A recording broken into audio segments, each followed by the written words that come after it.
I do think we are an overly centralised country.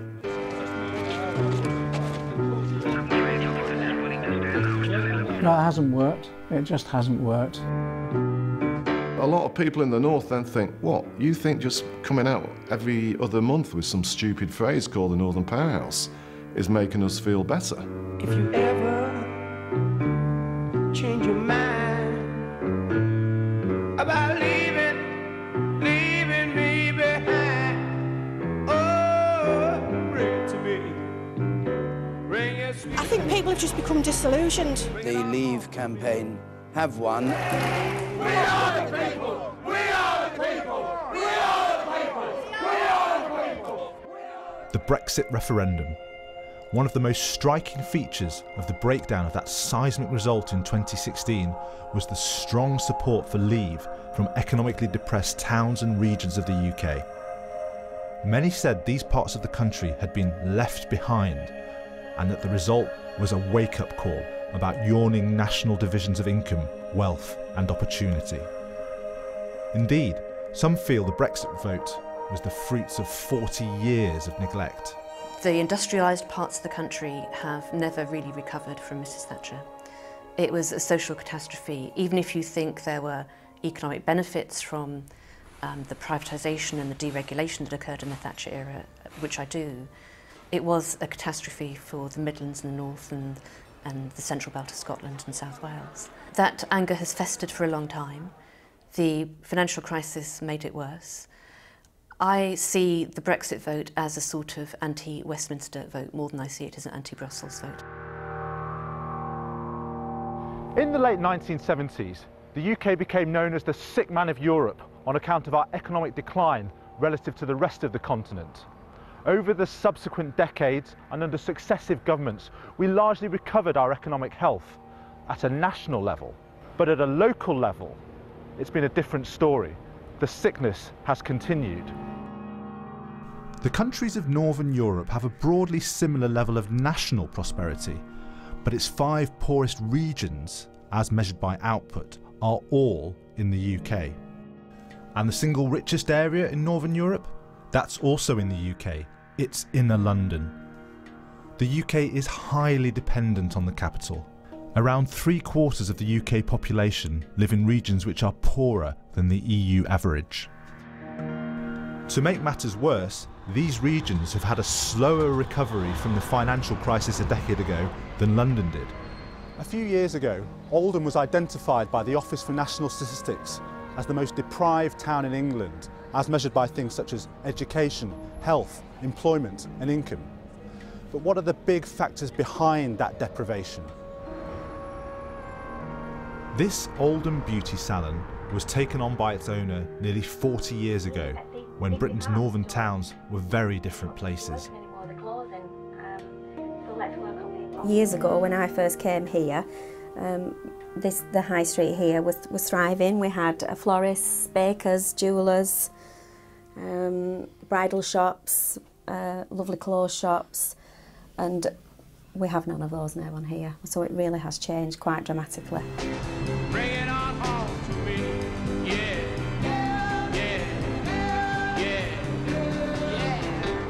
Is this economic divide inevitable? Is it the efficient free market at work? Or is it the consequence of failures of policy? Economists identify underinvestment in skills as a key driver of regional inequalities. And when it comes to things like transport, both public and private, trams, trains and buses, London gets a much greater level of spending per head than any other region. One thing we've seen since the Second World War is that whatever the qualities and talents of people making decisions at the centre, very often what motivates them are political considerations or their own career, which have nothing to do with the interests of the local areas about which they are making decisions. Even the minister, recently in charge of the government's policy of economically reinvigorating the north, thinks ministers are not delivering. There's a great danger in the north being patronised. The flip side of the strength of the brand of Northern Powerhouse, if the government isn't actually following through, as they don't appear to have done since I left, they don't seem to realise that a lot of people in the north then think, what, you think just coming out every other month with some stupid phrase called the Northern Powerhouse is making us feel better? And they don't even realise the underlying dangers that that can do.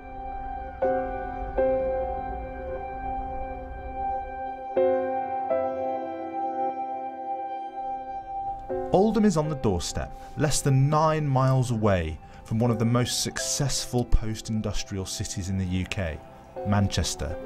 So why is one doing badly but the other well? Oldham has been connected to its larger neighbour through the Greater Manchester tram system, but some think the transport connection has, against expectations, economically weakened the town. David Whaley started working at the Oldham Evening Chronicle in 1979. The paper shut down last year, and he was its final editor. I asked him about the trams. I think the feel it was that it was going to really revitalise the town when it came in 2012. I think my fear is that, and I think for many people, that it's taken people into Manchester rather than bring people to Oldham. So there is real pride, and there are people who love Oldham, but you know we've got problems, and it's hard to overcome those problems. Lots of people are on these trams, but they're not getting off until Manchester city centre. The town planners have been trying to put a master plan together, but we've had master plan after master plan after master plan, and at the moment we don't seem to be able to make one stick. Bright lights, big city. Perhaps the issue is one of control. Manchester has had more control over its infrastructure than Oldham. One of the reasons that locals believe Manchester's future is bright is that it has been able to decide on its own local priorities for transport infrastructure spending. Projects like the ambitious £160 million B network of cycle lanes designed by the Mayor's cycling czar, Boardman. So you need 3 ingredients really. You need political will, that's by far the most important, more important than money, political will to change. And Andy Burnham certainly convinced me that he had that. And then after that you need funding, which is part of the commitment, to be honest. So the leaders of Manchester put aside £160 million to actually get this going. It's a £1.5 billion project. And the third is you need standards that will actually mean that people want to use it. And we've chosen the 12-year-old standard for riding bikes. So a competent 12-year-old could and would want to use the network that you're putting in place. This is the kind of initiative that is exciting experts on the ground. You can see that the decisions that are being made are better. Typically those decisions are more boring, smaller investments. They're not shiny things that get a big ribbon cutting. They're things that really improve people's lives because the decisions are being made much closer to those people who know what improvements need making. I do think we are an overly centralised country. I think the ultimate devolution is to people themselves, and I always believe that people make the best decisions about their own lives rather than an authority or government making those decisions. But I certainly would agree that we should see more power locally, and that's not just power over spending, it also has to be power over raising money, because it can't be the case that there's devolution over spending, but taxes are still raised centrally, otherwise you have the same problem. But there remains a bone of contention here. Does helping cities like Manchester to become more successful really help outlying towns like Oldham? Or is that the fallacy of trickle-down economics? If you had sustained strong economic growth in central Manchester for many, many years, I would have some reasonable belief that it is going to trickle out to elsewhere. But this idea that you need to not just focus on cities and equally give something to every part of the country, whether it's a small town or a village, it's very naive, and it's not obvious to me there's much chance of it likely to succeed. I think it's actually a good outcome to be a commuter belt for a big city, but a lot of those towns might not feel like that. And then you have to look at, well, what is it that they could do for themselves? Stoke has the legacy of the potteries, and because property in the big cities has become so expensive, artists are moving there a little bit. So maybe that's something to build on. In another place it might be that somebody set up an internet service provider, so there's a little bit of a seed for some digital activities to take place. That needs local knowledge though. Contrary to some perceptions, Manchester is not a rich place. Statistics show that the local authority area here is still pretty deprived by national standards. But Manchester is a city that has managed to turn a corner and is now heading in the right direction.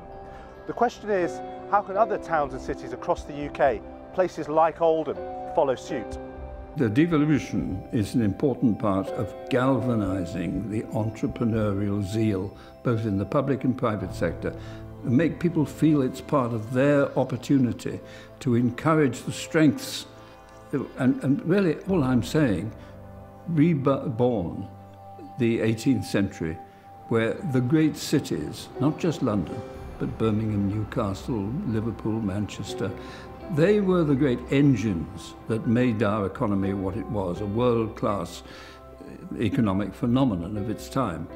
And the over-centralisation that I've seen in my lifetime has dampened that all down. We've got to rekindle it. So what will the future of the UK economy look like? Can it be more regionally balanced?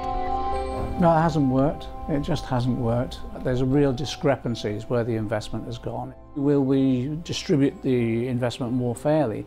But it will be done on the basis of local decision making as well. So for example, we want to set up a national investment bank. And that's been done across Europe and other countries, so it's nothing particularly novel. But we want to make sure there are regional arms of that investment bank where the mandate for those regional arms is determined locally. So what sort of investment and lending that will take place via the National Investment Bank will be determined on the basis of the criteria set by the local communities. And in that way, yeah, you devolve in decision making on a significant scale. Everywhere I go, people are proud of the towns they live in, proud of the history, proud of the community, and really optimistic about the future. So I don't think it's fair to say there's a group of places in Britain that somehow don't have hope. I think people are hopeful about the future. I think they do see opportunities in the future. We shouldn't just be too pessimistic about what can be done. Individuals can do a lot, even in deprived communities, maybe especially in deprived communities if other firms have just not bothered to go in there. So hope then, and apparently a consensus on how to recreate one nation, radical devolution. Will it happen?